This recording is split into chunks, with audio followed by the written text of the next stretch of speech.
रेनेटस नोवा use करने के बाद शरीर में होने वाले बदलाव आखिर क्या हैं। जब हम रेनेटस यूज करते हैं तो हमारी बॉडी के अंदर कुछ अजीब से चेंजेस होने लगते हैं, जैसे कि लूज मोशन होना, सर में दर्द होना, बदन में दर्द होना, शरीर में दाने निकलना, शरीर में खुजली होना, या कोई जिस समस्या के लिए आपने इस प्रोडक्ट को लिया है वो समस्या थोड़ी सी बढ़ जाना।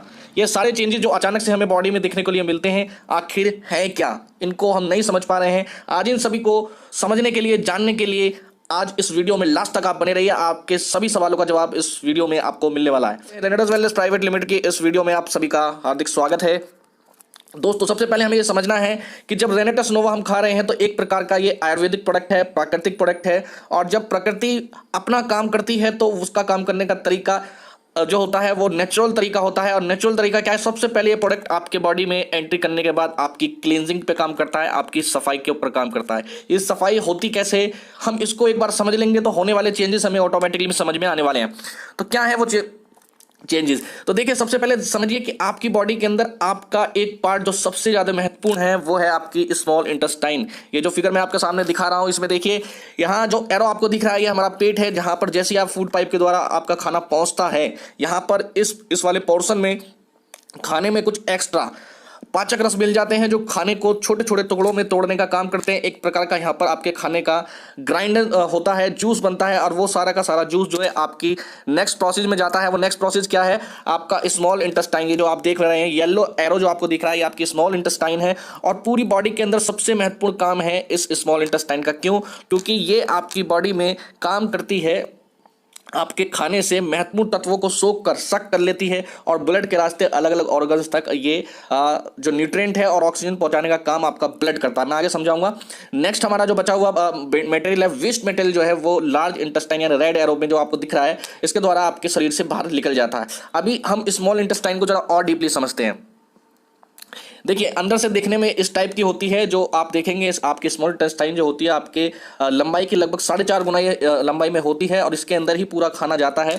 और अगर बायोलॉजिकल इसका फिगर देखेंगे तो आप देख पा रहे हैं यहाँ पर इस टाइप की कुछ इसमें छोटी छोटी विलाई होती है, इनको विलाई बोला जाता है। और यही वो विलाई हैं जो आपके खाने में से महत्वपूर्ण तत्व पोषक आहार को सोखने का काम करती हैं। और इनके साइड में जो ब्लड फ्लो होता रहता है, उस ब्लड के अंदर आपकी वेन्स और आर्टरीज होती हैं जो आपके अलग अलग ऑर्गन्स तक आपके न्यूट्रिएंट पहुंचाने का काम करती हैं। ये जो ब्लड है, ब्लड का बड़ा महत्वपूर्ण रोल है। ब्लड कैसे काम करता है हमारी बॉडी के अंदर, देखिए इसको समझाता हूं। उससे पहले समझिए, ये जो विलाई है, विलाई जो मैं आपके स्क्रीन पर दिखा रहा हूं, इस विलाई को देखिए, अंदर से कुछ इस टाइप की होती हैं। अभी जो आप नंबर 1 पे जो अपना स्ट्रक्चर देख रहे हैं इस स्मॉल इंटेस्टाइन के अंदर का, वो ये है, जब आप पैदा होते हैं तो इसके अंदर बिल्कुल ये क्लीन होती है, इसके अंदर किसी प्रकार की कोई गंदगी नहीं होती है। लेकिन जैसे जैसे हमारी एज बढ़ती है और हम बढ़ती हुई एज में अपनी बॉडी के अंदर वो सभी चीज़ें खाने लगते हैं जो हमारी जुबान को अच्छा लगता है, लेकिन हमारी बॉडी के लिए सारी चीज़ें उपयुक्त नहीं होती हैं। और धीरे धीरे जो सेकंड नंबर का फिगर देख रहे हैं, इस टाइप में हमारी इस विलाई में गंदगी जमना स्टार्ट हो जाती है।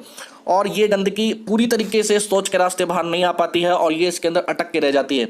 और यही वो गंदगी है जो आपके अंदर एक प्रकार का डिस्टर्बेंस पैदा करती है, एक प्रकार की सड़न पैदा करती है। यही वो गंदगी है जो आपके पेट के पाचन क्रिया को डिस्टर्ब करती है, एसिडिटी बनाती है, और न जाने कौन कौन सी बीमारियां हैं जो सिर्फ और सिर्फ इस गंदगी के द्वारा जन्म लिया जाता है।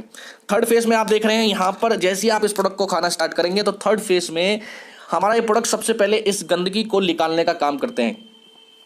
कहा जाता है कि डॉक्टर बताते हैं कि कभी कभी जब किसी की स्मॉल इंटेस्टाइन बहुत ज़्यादा बस्ट हो जाती है, यानी कि उसके अंदर बहुत ज़्यादा गंदगी जम जाती है, तो वो इतनी ज़्यादा हार्ड हो जाती है कि एक सर्जिकल ब्लेड से भी नहीं वो नहीं कटती है। तो सोचिए कि इसके अंदर कितना बड़ा जो आपका फेज है आपके पेट के अंदर चल रहा होता है। इसको समझिए, इसको और थोड़ा समझते हैं। देखिए, ये जो मैं समझा रहा था अभी, ये जो गंदगी है ये वाली, ये आपके इन विलाई के अंदर, स्मॉल इंटेस्टाइन के अंदर बिल्कुल फंस के चली जाती है। अब ये इसके साइड के अंदर ये ब्लड फ्लो होता रहता है, ये ब्लड एक ट्रांसमिशन का काम करता है। लेकिन जब ये गंदगी बहुत ज़्यादा बढ़ जाती है तो धीरे धीरे जो ब्लड के रास्ते आपके न्यूट्रिएंट जाने चाहिए थे वो सारे के सारे इस गंदगी में मिलने लगते हैं। यानी कि जब गंदगी फ्लो बहुत ज़्यादा बढ़ जाती है तो ब्लड में धीरे धीरे इसका मिलना शुरू हो जाता है। ये ब्लड के अंदर भी धीरे धीरे पहुंचना स्टार्ट हो जाती है। और जब ये ब्लड के रास्ते आपके अलग अलग ऑर्गन्स तक पहुंचती है तो देखिए क्या होता है। सबसे पहले जब आपकी बॉडी के अंदर इसकी क्वांटिटी ज़्यादा हो जाती है तो नॉर्मली ये आपकी स्मॉल इंटेस्टाइन दिख रही है आपकी स्क्रीन पर, ये देखिए पहले नंबर पे ए पर देखिए ये इस तरह की होती है। लेकिन और ज़्यादा जब इसमें गंदगी बढ़ जाती है तो यहाँ देखिए बी में क्या हाल होता है और सी में ये एक तरह का इसके अंदर अल्सर बन जाता है।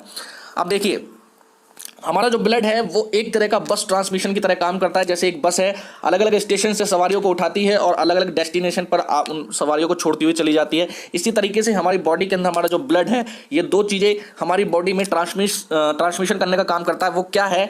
Nutrient and oxygen. जब आप जो खाना आप खा रहे हैं, उस खाने के अंदर जो महत्वपूर्ण तत्व है, एक तो ब्लड के रास्ते वो जाते हैं, दूसरा आप जो सांस ले रहे हैं उसके अंदर जो ऑक्सीजन है, वो ऑक्सीजन इस ब्लड के रास्ते ट्रांसफर होती है आपके अलग अलग ऑर्गन्स तक। अब देखिए, ये जो स्मॉल इंटेस्टाइन है, इसके द्वारा ही आपके अलग अलग ऑर्गन्स संचालित हो रहे हैं, क्योंकि जो आप खाना खा रहे हैं वो सबसे पहले इस स्मॉल इंटेस्टाइन में जाना है, और जो आप हवा से जो ऑक्सीजन ले रहे हैं वो सब इसके रास्ते मिलकर अलग अलग ऑर्गन्स तक पहुंच रही है। अब देखिए, जब ये गंदगी बहुत ज़्यादा बढ़ जाती है आपकी बॉडी के अंदर, तो ये अलग अलग ऑर्गन्स तक ब्लड के रास्ते पहुँचना स्टार्ट कर देती है। यही वो सारे रीज़न है कि अगर आपके हार्ट के अंदर दिक्कत आ रही है तो ये गंदगी वहाँ पर एक कोलेस्ट्रॉल के रूप में जम जाती है, आपके किडनी के अंदर ये स्टोन के रूप में जम जाती है, लीवर के अंदर देख सकते हैं तो उसके अंदर सूजन आने स्वेलिंग आ जाती है। इसके अलावा आप ये ग्रीन कलर की जो लीवर के नीचे ग्रीन कलर देख रहे हैं, यहाँ पर आप देखेंगे ये आपकी पैनक्रियाज हैं। पैनक्रियाज क्या करती हैं? एक प्रकार का हार्मोन्स, इंसुलिन नाम का एक हार्मोन्स रिलीज करती हैं, जो आपके कार्बोहाइड्रेट को ग्लूकोज में कन्वर्ट करता है। ग्लूकोज क्या है? हमारी एनर्जी होती है। तो जिस व्यक्ति को शुगर हो जाता है, डायबिटीज हो जाती है, उसकी ये पैनक्रियाज जो है वो काम करना बंद कर देती है। किस वजह से? क्योंकि इसके अंदर ये गंदगी बहुत ज़्यादा पहुंच जाती है और वहाँ उस पूरी के पूरी पैनक्रियाज को डैमेज कर देती है। आपके लंग्स में कोई समस्या आ रही है तो वहाँ के जो पोज हैं आपके लंग्स के, इस गंदगी के द्वारा वो ब्लॉक हो गए हैं।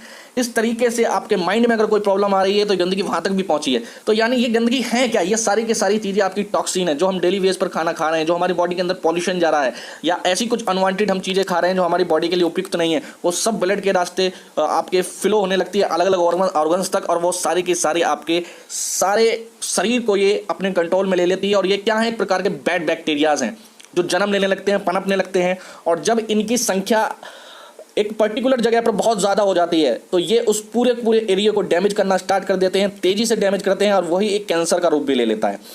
तो दोस्तों, उम्मीद करता हूं कि ये चीज़ आपको समझ में आई होगी। अब बात आती है कि हमारी बॉडी में जो चेंजेस आते हैं वो होते कैसे हैं। देखिए, जब ये प्रोडक्ट आपकी बॉडी में जाएगा तो ये सफाई का काम करता है। जब आपकी बॉडी में जाकर ये इस गंदगी को बाहर फेंकने का काम करेगा तो ये बैड बैक्टीरियाज जो होते हैं ये बहुत ज़्यादा विचलित हो जाते हैं और ये इधर उधर भागने की कोशिश करते हैं। और जब ये भागने की कोशिश करते हैं तो आपकी बॉडी के अंदर डिस्टर्बेंस पैदा होता है, आपके सिर में दर्द होना स्टार्ट होगा। और अगर ये देखिए, इनको बाहर निकलने के आपकी बॉडी के अंदर तीन ही रास्ते हैं। पहला, ये शौच के रास्ते बाहर आएंगे तो लूज मोशन उस समय बहुत ज़्यादा हो जाता है। दूसरा, ये आपके सांस के रास्ते बाहर आएंगे तो उस समय आपको लगेगा कि मेरे दिल में बहुत तेज़ी धड़कन मेरी बढ़ गई है, मेरी हार्ट बीट बहुत तेज़ी से बढ़ रही है। या फिर आपका स्किन में बहुत छोटे छोटे पोज होते हैं, उनके रास्ते बाहर निकलने की कोशिश करते हैं। तो जब ये बाहर निकलने की कोशिश करते हैं तो वहाँ कभी कभी खुजली हो जाती है, वहाँ पर आपको इचिंग होगी, या कभी कभी छोटे छोटे दाने निकल जाते हैं। ये सब क्या है? ये सब इसी का रूप है। तो ऐसी स्थिति जब भी आपको लगे या और भी कुछ भी चेंजेस आए या आपके कोई और प्रॉब्लम बढ़ने लगे तो उसमें आपको घबराना नहीं है। आप ये समझिए कि आपकी बॉडी की क्लींजिंग हो रही है, और ये जब जितनी तेज़ी से काम करेगा उतनी तेज़ी से आपकी क्लींजिंग होगी, और वो आपके लिए एक ऐसा फेज़ होता है जहां आपको ये समझना चाहिए कि मैं और मेरी बॉडी इस समय बिल्कुल ठीक हो रहे हैं। तो उसको आप थोड़ा सा वहाँ पर सब्र रखिए। ये किसी प्रकार के कोई साइड इफेक्ट नहीं है, बॉडी में इस प्रोडक्ट का कोई भी साइड इफेक्ट नहीं है, आपको कोई ज़्यादा डिस्टर्बेंस नहीं होगा इससे। ये सब नॉर्मल प्रक्रिया है, इसको हीलिंग प्रोसेस बोलते हैं। जब आप नेचुरल कोई भी चीज़ लेंगे तो आपकी बॉडी अपने आप को हीलिंग करती है, सफाई करती है अपनी, तो उस समय ये सारे चेंजेस आपकी बॉडी में दिखाई देते हैं। तो दोस्तों, जब भी आपको इस प्रोडक्ट को खाने के बाद कुछ अजीब व गरीब लगने लगे अपनी बॉडी में, कहीं दर्द होने लगे, कहीं इचिंग होने लगे, कुछ और भी दिक्कतें होने लगे, तो उस फेज़ को थोड़ा सा आप वहाँ पर कंट्रोल करिए अपने आप को, और वहाँ पर थोड़ा सा इंतजार करिए। पानी की क्वांटिटी थोड़ा सा बढ़ा दीजिए आप, और थोड़ा गुनगुना पानी पिएंगे तो ज़्यादा बेहतर रहेगा। और 10 से 15 दिन में आप देखेंगे कि आपकी बॉडी में सब कुछ धीरे धीरे नॉर्मल होने लगता है। अभी बात कर लेते हैं कि कभी कभी स्थिति आपको लगती है कि असहनीय हो रही है, कंडीशन ऐसी आ गई कि मेरा दर्द बहुत ज़्यादा बढ़ गया, असहनीय हो रहा है, तो उस कंडीशन में आप क्या कर सकते हैं? तो वहाँ पर आपको कुछ नहीं करना है, आप एलोपैथ की किसी मेडिसिन को यूज़ कर सकते हैं अपने किसी भी प्रोसेस को कंट्रोल करने के लिए, पेन को कंट्रोल करने के लिए, खुजली को कंट्रोल करने के लिए आप दिन में एक टैबलेट को इस्तेमाल कर सकते हैं। इसके अलावा आपको लग रहा है कि ये प्रोसेस थोड़ा लंबा जा रहा है तो अपनी डोज को घटा बढ़ा सकते हैं आप। अगर आप 4 कैप्सूल डेली ले रहे हैं तो उसको 3 करिए, 3 ले रहे हैं तो 2 करिए, 2 ले रहे हैं तो 1 कैप्सूल करिए, और जैसे जैसे आपको लगे कि नॉर्मल स्थिति होने लगी है तो फिर इसको धीरे धीरे बढ़ाइए आप, और इसको डेली 4 कैप्सूल डेली की डोज पर आपको ले जाना है। और सबसे महत्वपूर्ण बात आपकी लास्ट में यही है कि आपको पानी की क्वांटिटी इस दौरान काफ़ी अच्छी रखनी चाहिए। तो उम्मीद करता हूं दोस्तों कि आपको आज के इस वीडियो के अंदर जो आपकी समस्या है अचानक से जो आपको महसूस हो रहा है वो आपको सॉल्व हो गई होगी, समझ में आ गई होगी कि आखिर ये प्रोसीजर है क्या। ये एक हीलिंग प्रोसीजर है और इससे आपको घबराना नहीं चाहिए।